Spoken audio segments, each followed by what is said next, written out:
Hi guys, ಎಲ್ಲರೂ ಹೇಗಿದ್ದೀರಾ? Last ವೀಡಿಯೋದಲ್ಲಿ ತೋರಿಸಿದ್ದೆ ನಾನು ಊರಲ್ಲೆಲ್ಲ ಕ್ಲೀನಿಂಗ್ ಮಾಡ್ತಾ ಇದ್ದೀವಿ ಅಂತ. ಸರಿ, ಅಲ್ಲಿಗೆ ನಾವು ಪನ್ನೀರ್ದು ಕಬಾಬ್ ತೊಗೊಂಡೋಗಿದ್ವಿ. ಅಲ್ಲಿ ಮಾಡೋಕ್ಕೆ ಏನೂ ಇರಲಿಲ್ಲ, ಜಾಲರಿ ಕೂಡ ಇರಲಿಲ್ಲ. ಅದನ್ನು ಸೌಟಲ್ಲೇ ಎತ್ತುತ್ತಾ ಇದ್ದೀನಿ.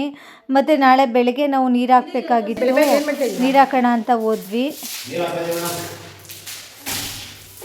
ನಾನು ಟ್ರೈ ಮಾಡ್ತೀನಿ ಅಂತ ಹೇಳಿ ನಮ್ಮ ಮನೆಯವ್ರ ಹತ್ರ ಈಸ್ಕೊಂಡೆ. ಅದು ನಂಗೆ ಸರಿಯಾಗಿ ಬರಲಿಲ್ಲ. ಸ್ನಾನ ಮಾಡೋಣ ಅಂತ ಹೇಳಿ ನೋಡಿ, ಒಂಡೆ ಒಲೆಯಲ್ಲಿ ನೀರು ಕಾಯಿಸಿ ತುಂಬ ದಿನವೇ ಆಗಿತ್ತು. ಅದು ಸ್ವಲ್ಪ ಟ್ರೈ ಮಾಡಿದೆ, ಹತ್ಕೊಳ್ಳಿಲ್ಲ. ಕಡೆಗೂ ಒಲೆ ಹತ್ಕೊಂತು. ಸರಿ ಅಂತೇಳಿ ಗ್ರೀನ್ ಟೀ ಕುಡಿಯೋಣ ಅಂತೇಳಿ ಆ ಚಳಿಗೂ ಅದಕ್ಕೂ ತುಂಬ ಚೆನ್ನಾಗಿತ್ತು. ಆ ವೆದರ್ ನೋಡಿ, ನಮ್ಮದು ಸಿಟಿಲಾದರೆ ಬರೀ ಬಸ್ಸು ಕಾರದ್ದೇ ಸೌಂಡು. ಇಲ್ಲಿ ಎಷ್ಟು ಚೆನ್ನಾಗಿ ವೆದರ್ ಇದೆ. ಇಲ್ಲಿ ನೋಡಿ, ನಾನು ಲಾಸ್ಟ್ ವಿಡಿಯೋದಲ್ಲಿ ತೋರಿಸಿದ್ದೆ ಒಂದ್ಸರಿ.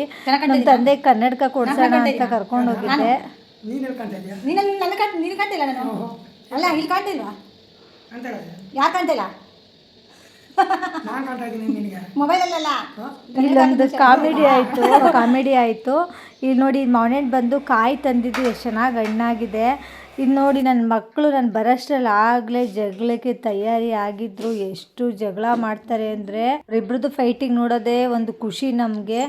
ಮತ್ತು ಈವ್ನಿಂಗ್ ಏನಪ್ಪ ಸ್ನ್ಯಾಕ್ಸ್ ಮಾಡೋದು ಅಂತ ಹೇಳ್ಬಿಟ್ಟು ನಾನು ನನ್ನ ಮಗಳಿಗೆ ಏನು ಮಾಡೋದಂತೇಳಿ ಪನ್ನೀರ್ ಶವರ್ಮ ಮಾಡೋಣ ಅಂತೇಳಿ ರೆಡಿ ಮಾಡ್ಕೊತಾ ಇದ್ದೀವಿ. Thank you so much guys. ಹಿಂಗೆ ವಾಚ್ ಮಾಡ್ತಾಯಿರಿ. ಬಾಯ್.